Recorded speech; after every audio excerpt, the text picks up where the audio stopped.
ওই আমার তো বহু লাগে এই শীতে একটা মনের কথা কইলাম আমি তোমায় দাদা জান। ও এ ঠান্ডা ঘরের বউ চলে গেল গা, তারপরে এই শীত কমে না।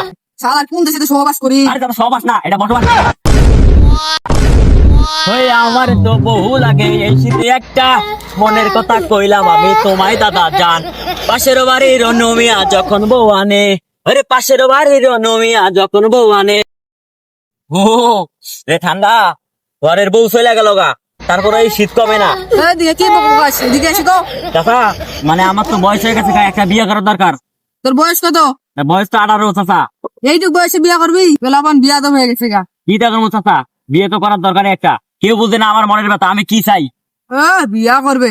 শালার কোন দেশে সহবাস করি? আরে দাদা সব আস না, এটা বর্তমান। পোলাপান তো এলাকায় বিয়া দেবে শুরু করে দিয়েছি। যা বাপ চাচাদের কেমনে সম্মান দিতে হয় এটাও জানা না। যেদিন পাশার মধ্যে দুটো বাড়ি পড়বো ওইদিন বুঝবো। জানি না আবার কোন দিন আন্দোলন শুরু করে দেয়। ওই এক দফা এক দাবি, এক দফা এক দাবি, কাজের ফাঁকা থেকে আবার কোন দিকে আমার আন্দোলন দাবি। করতেছে। এক দফা এক দাবি। এই ভাঙির বলে রে এদিকে আয়। কি দে চাচা কি করো? দেন না রে কিলা। আমাদের দাবি বউ চাই। কাজ কাম নাই, সুষমা খালি এই কাজ করো। তা কি করবো চাচা, আমাদের বউ লাগবো, কথাটা মাথা শেষ করেন। এই কোন দুনিয়ায় সবাস করি? চাচা এটা সব আসবে না, এটা বসবাস হইব। এই আমাদের দাবি মানতে হবে, মানতে হবে। এই শীতে বউ দিবি। এই শীতে বউ দিবি।